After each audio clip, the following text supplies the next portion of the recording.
Curso Bíblico sobre Consagração e Santificação. Seminário no ar, aula número 9. Santificação não é sectarismo.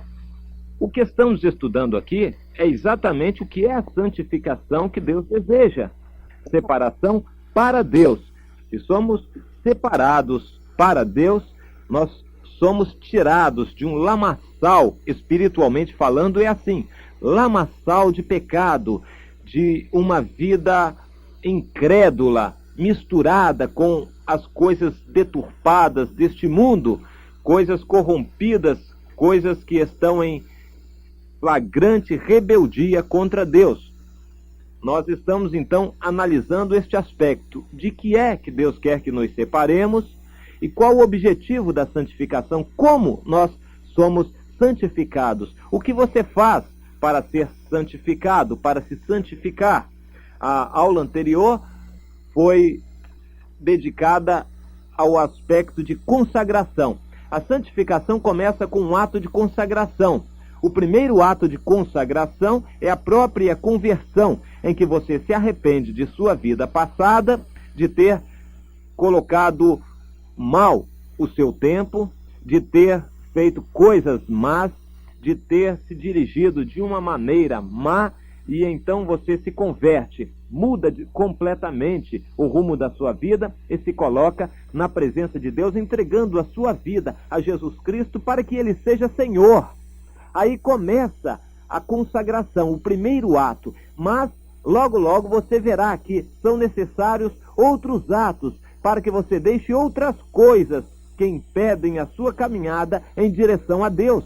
Cada ato deste, de deixar algo para trás e se dedicar ainda mais um pouco, é mais um ato de consagração. E vários atos de consagração formam um processo em que a consagração, a entrega diária, ou reconsagração, reentrega diária da sua vida a Jesus Cristo como Senhor, manifesta a santificação. A santificação é um processo. A primeira parte é a parte humana, o que você deve fazer, que é consagrar, entregar a sua vida diariamente ao Senhor. E o resto, o Senhor faz pelo Espírito Santo que está habitando em você. Ele faz o resto que é necessário, ou seja, garante aquelas decisões que você tomou, porque você não tem força e capacidade para garantir suas decisões, mas o Espírito Santo faz tudo mais que é necessário. Isto então é a santificação. Devemos entender a santificação como uma vontade expressa de Deus, mais do que uma vontade, uma ordem de Deus para aqueles que lhe pertencem. Porém, é necessário que se tenha em mente que santificação não é sectarismo. Santificação é separação, e sectarismo também. Porém, vamos colocar essas duas coisas de forma nítida para que não haja confusão na sua mente. Porque muitos têm sido levados de roldão por ventos de doutrinas e têm sido apanhados por um fanatismo sectário e não por uma santificação verdadeira. Existem diferenças sérias. O que é sectarismo? É separação entre irmãos.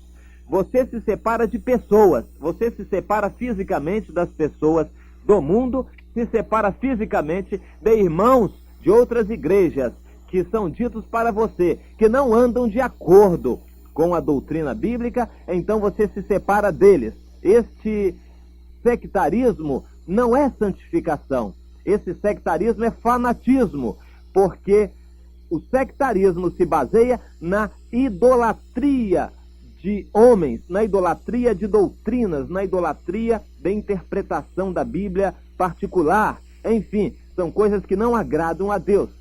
Mas o resultado do sectarismo é completamente diferente do resultado da santificação. Enquanto a santificação conduz a uma vida cheia do Espírito Santo, produzindo o fruto do Espírito, que é amor, compreensão, tolerância, bondade, paz, paciência, domínio próprio.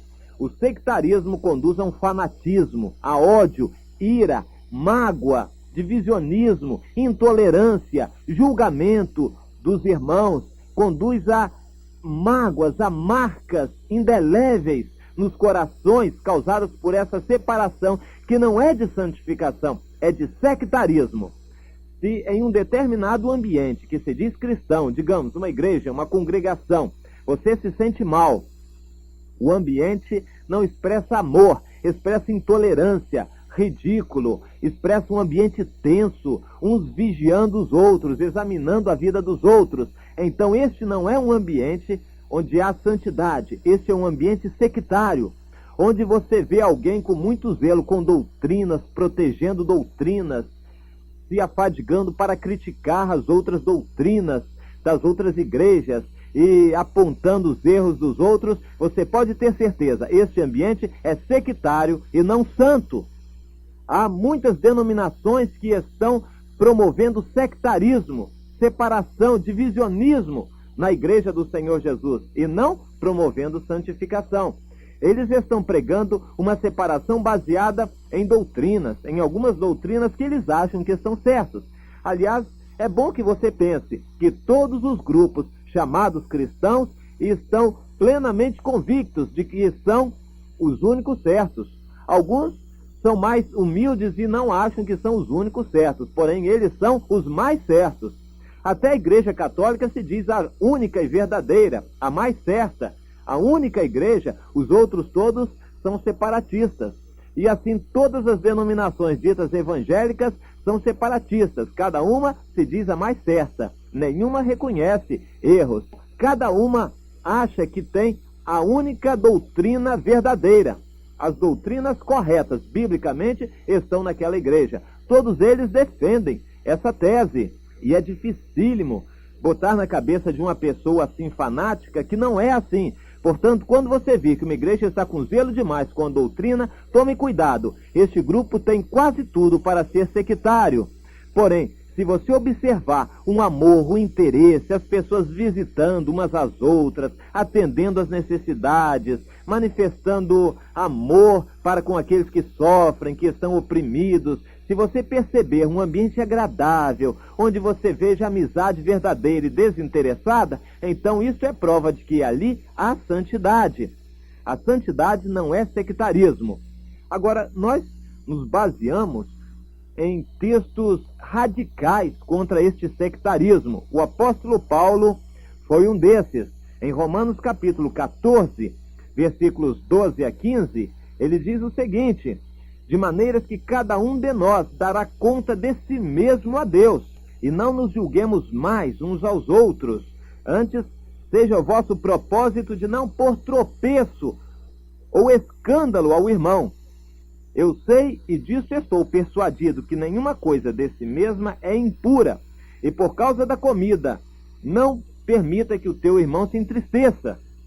Por causa de comida ou de bebida, não deixe que o seu irmão se entristeça. A santificação não é separação de irmãos.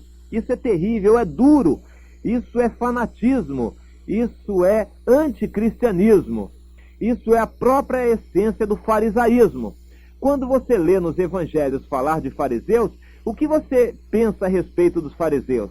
Que eles já não existem mais? Que foi uma seita que acabou, já não tem mais influências em nossos dias? Não, não é isso não. Não raciocine assim. Veja o que nós encontramos em Atos, no capítulo 25. Você verá que o espírito dos fariseus estava presente, mesmo depois da igreja já estar separada do farisaísmo. Jesus foi aquele que mais condenou os fariseus, embora os fariseus fossem doutrinariamente os mais certos e rigorosos de seu tempo. Quando você vir alguém com rigor demais sobre doutrina, fique desconfiado. A Bíblia diz que isso tem culto de si mesmo. Eles estão se idolatrando a si próprios. Isso tem aparência de santidade, mas não tem nenhum valor contra a imoralidade, contra a sensualidade. Você já viu alguém se tornar mais santo por ser um defensor ferrenho de alguma doutrina? Não. Eu já vi muitas pessoas se tornarem carnais, frios, secos, vazios, sem amor, por serem defensores ardorosos de doutrinas. Nunca vi alguém ser espiritual por ficar defendendo doutrinas. A doutrina não santifica a vida de ninguém. O que santifica a vida é consagração a Jesus Cristo. Mas Veja o que os fariseus faziam lá, acerca do qual, estando presentes os acusadores, nenhuma coisa, diz o rei que estava julgando, nenhuma coisa apontaram daquelas que eu suspeitava. Porém, eles tinham contra Paulo algumas questões acerca da sua superstição, ou seja, da sua religião, e de um tal Jesus defunto que Paulo afirmava viver. Ali estavam os judeus discutindo questões. Isso não é agradável aos olhos de Deus. Mais adiante, nós encontramos a confissão do próprio Paulo. No capítulo 26 de Atos, no versículo 9, ele diz o seguinte: bem, eu tinha imaginado que contra o nome de Jesus Cristo, o Nazareno, eu devia praticar muitos atos. Mais adiante, ele já está completamente diferente. Mas alcançando o socorro de Deus, ainda até ao dia de hoje permaneço, dando testemunho tanto a pequenos como a grandes, não dizendo nada mais do que os profetas e Moisés disseram que devia acontecer. Perceberam a conversão? Paulo era um fariseu legítimo, ardoroso defensor das doutrinas judaicas e farisaicas, e até chegar ao ponto de perseguir aqueles que adotavam outra doutrina. Mas ele se converteu. Meu irmão, quem sabe você precisa se converter também. Você está crente em doutrina, você está crente numa denominação, você está apegado a questões, a doutrinas, e não a Jesus Cristo, Senhor das doutrinas. Jesus Cristo é o que santifica, não as doutrinas. A melhor doutrina não santifica ninguém, mas aquele que, ainda que não tenha boa doutrina, mas é fiel e dedicado a Jesus Cristo, este alcança a santificação. Paulo foi um desses. Se converteu de um fariseu, sectário, ardoroso, discutidor de doutrinas, se converteu para um amante de Jesus Cristo, um homem que tinha amor, um homem que era tolerante para com os seus. Então nós definimos o farisaísmo, que hoje está presente também, como sendo a doutrina da falsa santidade. O farisaísmo defende a doutrina do sectarismo, uma separação que não é santificação, separação entre pessoas. Isto é o mal terrível. Há pessoas que serão réus, serão condenadas tremendamente pelo tribunal do Senhor Jesus por causa da divisão que estão cavando no corpo de Jesus Cristo. A ninguém foi dado esse direito de causar divisão no corpo de Jesus Cristo. Então tome cuidado com os modernos fariseus, que o apóstolo Paulo relata em Colossenses 2, 16 a 23. Ele fala desses fariseus como sendo aqueles que estabelecem uma longa lista de pode, não pode, de proibições, de códigos, de doutrinas, de manuais e de tudo mais que tem que ser seguido. Isso tem aparência de santidade, mas são doutrinas de homens, como diz o apóstolo Paulo, ele próprio, que havia se convertido disso. Então, meu irmão, quem sabe você precisa se converter de doutrina para Jesus Cristo, Senhor das doutrinas. E se você amarra o seu irmão, apesar de ele estar no seu conceito errado, então isso é prova de que você está santificado e não sectário. Que Deus o abençoe. Amém.